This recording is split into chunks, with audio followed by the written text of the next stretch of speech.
So I'm out going for a little bit of a walk today, and the sun is so pretty right now. I don't even actually know what time it is. I think it's probably like 6 at night or here, or 6 in the afternoon. And this kind of got me thinking about how light actually works, because when I was younger, it's probably, oh my God, maybe 21, 22, I started thinking about how light actually works. And the double slit experiment shows us that light's a wave and a particle at the same time, and all this other crap. But honestly, I think God's construction is a little bit more simpler than that. So we understand how air works, correct?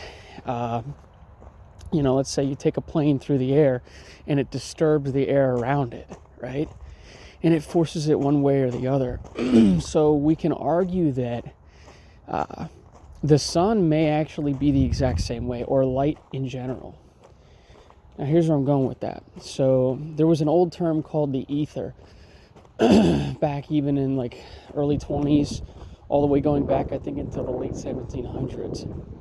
And it was the idea that, kind of like the firmament, right? We learn in Genesis that, God was over the waters, and, he separated the light from the dark, and all this other stuff. So it begs the question, right, that clearly God would try to make everything simple but yet complex. So things mirror each other all the time, right? The water also mirrors the air, that would also mirror the firmament, or the ether, whatever.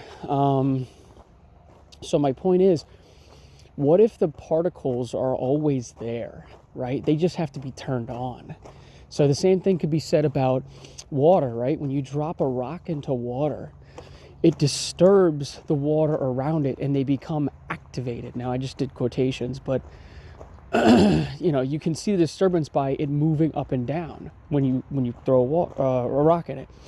So the same can be said about light, where you activate the source or the frequency from the sun or from a candle or from whatever, and it sends waves out in every direction, right, away from the source, which is why it would act like a wave and yet a particle, because the particles are always there.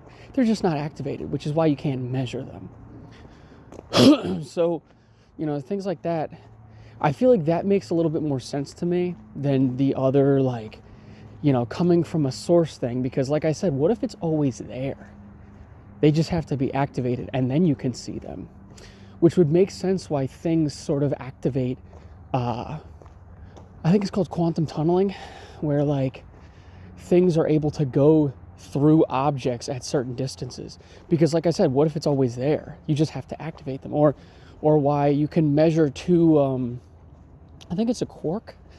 You can measure two quarks at different distances, which honestly, once you start getting to the subatomic shit, it's not real. People are just theorizing things. But you can measure whatever, a fucking quark, or whatever they want to call it now, at separate distances far away. And they'll measure, I think it was opposite readings, or the same reading. It's kind of like Schrodinger's cat, right? Where it's not there when you're looking at it, and then when when you're looking at it, it's there or something. I can't really remember right now. I'm kind of stewing about other shit.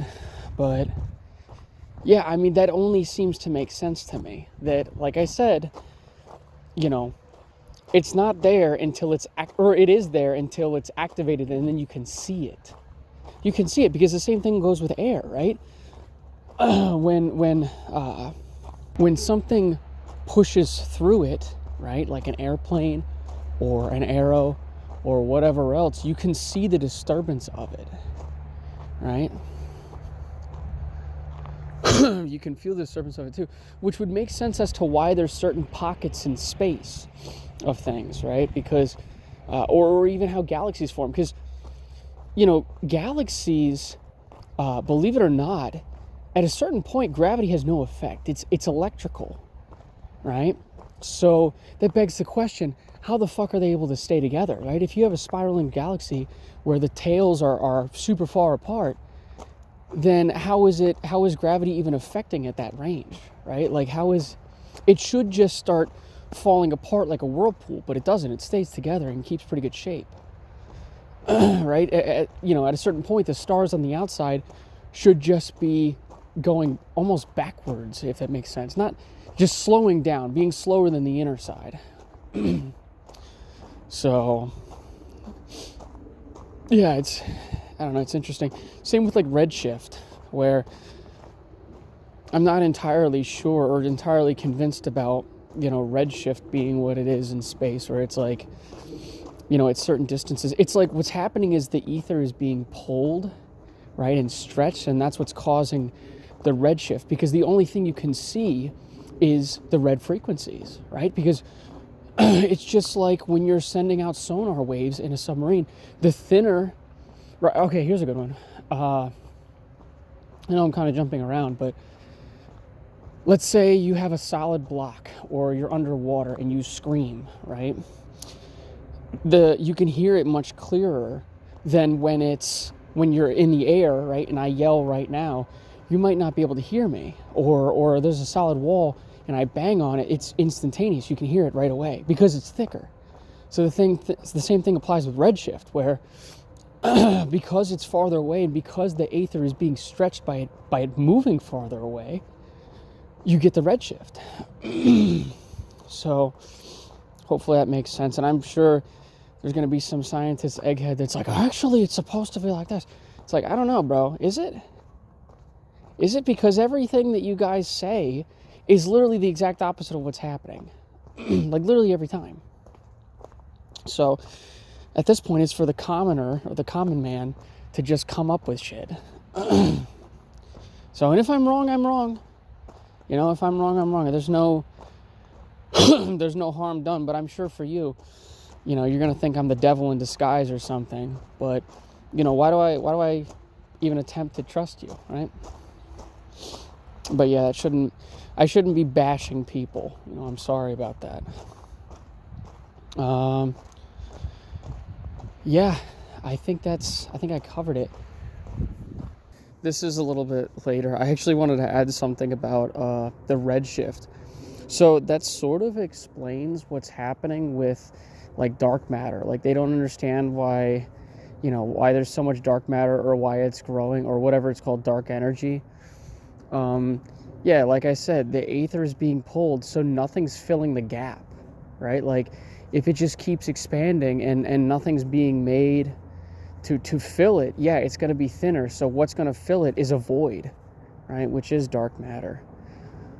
Or what they're claiming it is. It's literally just fucking empty space. They're trying to, like, if we take a antimatter and then we smash it with a matter, it's like all this shit is like, why are you even bothering with it, right? Like, at a certain point, it's just literally not worth it. It's just like they're just trying to do it to essentially be like God, but like, why would you, right? It's more so a study of God than we should try to be God. I think that's kind of silly. So yeah.